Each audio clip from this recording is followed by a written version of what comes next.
अस्सलाम वालेकुम dear students. तो आज जो हमारा लेक्चर है ये आज हम न्यूमेरिकल्स करेंगे। तो अभी तक हमने न्यूटन्स लॉज पढ़े और हमने law of conservation of linear momentum पढ़ा, उसकी कुछ प्रैक्टिकल एप्लीकेशंस अभी तक पढ़ी। तो आज वही लॉज यूज करके हम कुछ न्यूमेरिकल्स करेंगे। तो आइए हम ये न्यूमेरिकल करते हैं। तो न्यूमेरिकल क्या दिया गया है कि a boy of mass m, small m, stands on one end of a wooden plank of length L and mass m। एक लड़का है, एक बच्चा एक वुडन प्लैंक पे खड़ा है एक एंड पे। आर अकेडमी सपोज ये है वो बंदा और इस लड़के का जो मास है वो है स्मॉल m, सही बात।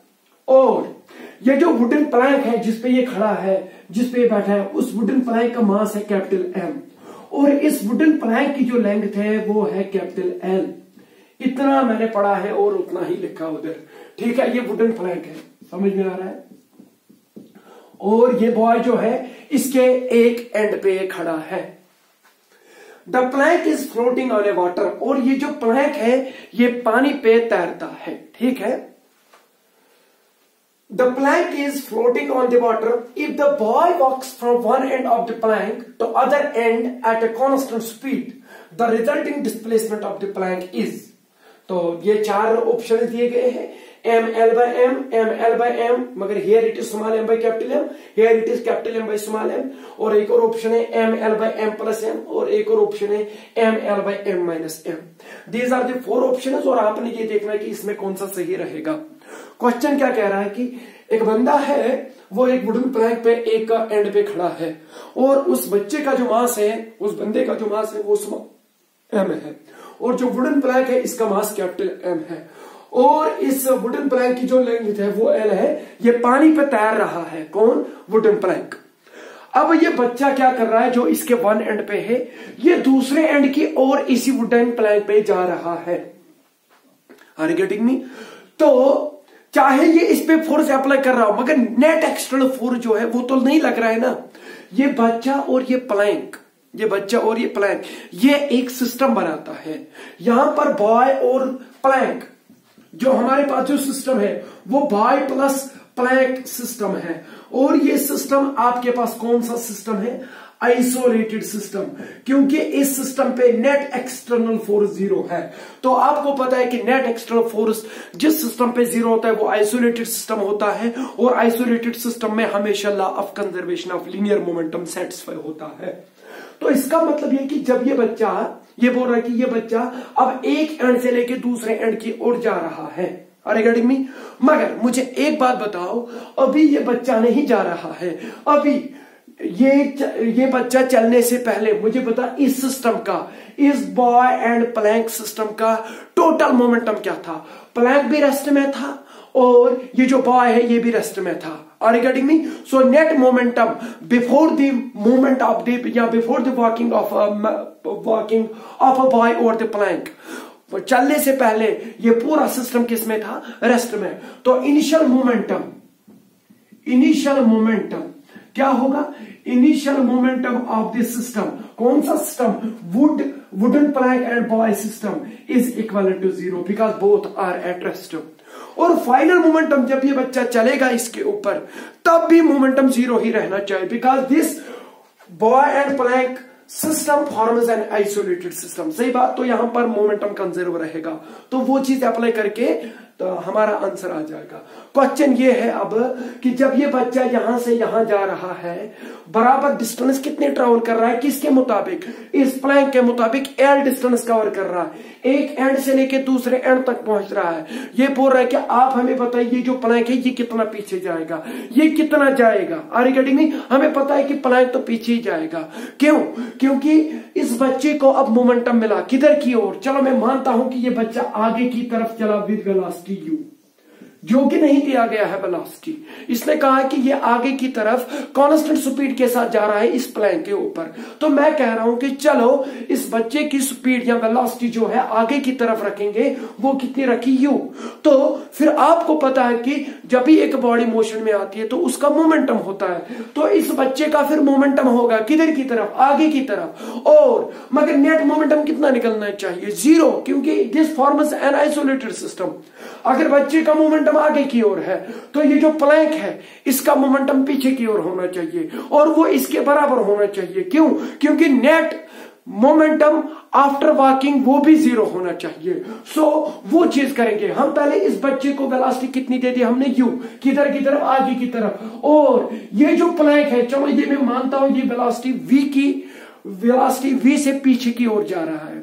क्यों जा रहा है? क्योंकि इसका मोमेंटम उसके मोमेंटम के बराबर होना चाहिए। जब भी ये इसके बराबर होगा तभी मोमेंटम 0 रहेगा, और अपोजिट भी होना चाहिए। क्योंकि हमें इनिशियल मोमेंटम 0 है तो फाइनल मोमेंटम इस सिस्टम का भी 0 होना चाहिए। चलो अब मुझे बताओ इस बच्चे का मोमेंटम क्या होगा। मोमेंटम ऑफ बॉय pb कितना है, m इंटू u। सही बात। मगर आगे की तरफ, अगर आगे की तरफ है तो चलो मैं पॉजिटिव मानता हूं, इसको लिखने की जरूरत नहीं है। और p मोमेंटम ऑफ प्लैंक, जब ये बच्चा इसके ऊपर चल रहा है तो उसका मोमेंटम किधर की तरफ होगा, पीछे की तरफ। तो मोमेंटम किसके बराबर होता है, मास इंटू वेलोसिटी। उसकी वेलोसिटी कितनी है, v, मगर नेगेटिव लेना है। पता है क्यों? क्योंकि पीछे की तरफ जाएगा। आगे में इसका जो मास है इस प्लैंक का मास है कैपिटल M, मगर प्लैंक जब पीछे जाएगा उसके ऊपर बच्चा भी तो बैठा है। तो इसका मतलब ये कि मास ऑफ प्लैंक यहां पर M ही नहीं आएगा, उसका मास ही नहीं आएगा, इफेक्टिव मास आएगा। यहां पर बच्चे का मास भी होगा m plus capital small m। आगे में this is the total mass velocity, ये पीछे की ओर जाएगा तो इसलिए इसका मोमेंटम ये लिखा। देयरफॉर मोमेंटम बताइए मुझे क्या होगा सिस्टम का, PS momentum of system. Initial momentum तो पता है 0 है। अब मुझे बता फाइनल मोमेंटम क्या होगा। Final momentum of this system will be momentum of boy plus momentum of plank. Are you getting me? तो मोमेंटम ऑफ बॉय है small m into small u, और मोमेंटम ऑफ द प्लैंक क्या है, minus capital M plus small m, total mass into velocity भी। क्योंकि वो भी तो पीछे जा रहा है, प्लैंक ही नहीं जा रहा है, वो बच्चा भी उस प्लैंक की वजह से पीछे जा रहा है। तो दैट इज वाई यहां पर m प्लस m आया। Are you getting me? ये मोमेंटम आपको क्या मिला, ये फाइनल मोमेंटम है, फाइनल मोमेंटम। मगर इनिशियल मोमेंटम क्या है इसका, 0। तो by the law of conservation of energy, law of conservation of linear momentum, समझ में आ रहा है? तो इनिशियल मोमेंटम फाइनल मोमेंटम के बराबर होना चाहिए। फाइनल मोमेंटम आपका क्या निकल रहा है, small m into small u minus capital M plus small m into capital V is equal to 0। ये 0 के बराबर होना चाहिए। तो mu is equal to capital M plus small m into capital V। Are you getting me? यहां पर मैंने velocity निकालनी है। क्यों? जब मैं वेलोसिटी निकाल पाऊंगा तभी मैं डिस्टेंस निकाल सकूंगा कि ये कितना पीछे गया। तो हमने वही निकालना है कि ये जो प्लैंक है ये कितना पीछे गया, हम पहले उसकी वेलोसिटी निकालेंगे। तो यहां पर आप देखिए ये जो v है डिवाइड बाय u हो जाएगा। यहां v डिवाइडेड बाय u किसके बराबर निकलेगा, m divided by v divide by u किसके बराबर, m divide by m plus small m। क्यों? ये v मैंने उधर ही रखा तो u इधर जाके डिवाइड बनेगा v by u। Are you getting me? और यहां क्या बचा, m, और ये m प्लस m इधर डिवाइड हो जाएगा। तो हमें एक रिलेशन आ गई, v by u is equal to small m divide by capital M plus small m। सही बात। This is the ratio of their velocities. This is the velocity of the plank, this is the velocity of the boy. सही बात। मगर एक हमें distance निकालनी है। मगर आपको पता है कि ये जो बॉय है ये एक एंड से दूसरे एंड तक जा रहा है with speed with speed u के साथ जा रहा है। चलो मैं मानता हूं कि इसको टाइम कितना लगा यहां से यहां तक जाने में, स्मॉल t। सही बात। तो मुझे बता इसने कितनी डिस्टेंस ट्रेवल की होगी प्लैंक के मुताबिक, capital L, because length of the plank ही चला होगा। सही बात। तो इसकी जो u है, u किसके बराबर होगा, जो इनिशियल स्पीड, जो इसकी स्पीड है, distance divide by time. Distance कितनी है, capital L divide by time कितना है, स्मॉल t, और यहां से टाइम आपको पता चलेगा L डिवाइडेड बाय u। सही बात। This is the time taken by the boy to move from one end of the plank to another। सही बात, to the other end। सही बात। तो इतना टाइम है L by U। मगर इतने ही टाइम में ये पीछे भी गया होगा, कौन, प्लैंक। चलो ये प्लैंक जो पीछे गया, चलो मैं उसको x लिखता हूं। मुझे नहीं पता ये कितना पीछे गया, मगर मुझे ये पता है जितने टाइम में उसने L कवर किया होगा उतने ही टाइम में ये जो प्लैंक है, चलो कितना पीछे गया, x।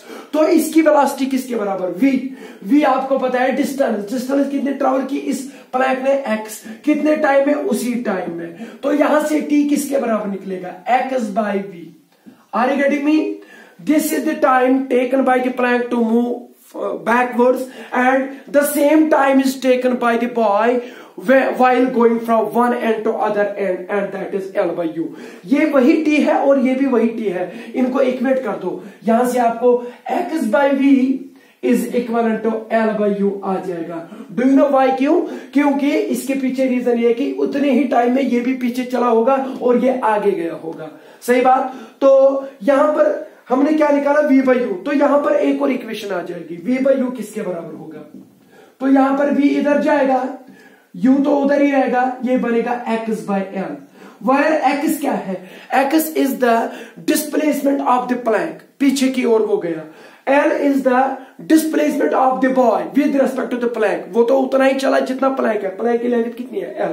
तो v by u किसके बराबर निकला, x by l। तो यहां पर v by u के बदले x by l लिखिएगा। तो x by l किसके बराबर निकलेगा, small m divided by capital M plus small m।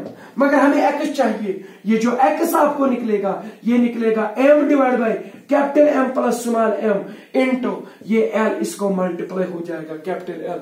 मुझे लगता है कि this is the displacement of the Planck, जो पीछे की ओर गया। कितना निकला, small m into L divide by capital M plus small m। तो मुझे लगता है कि तीसरा ऑप्शन इसका सही है। समझ में आया?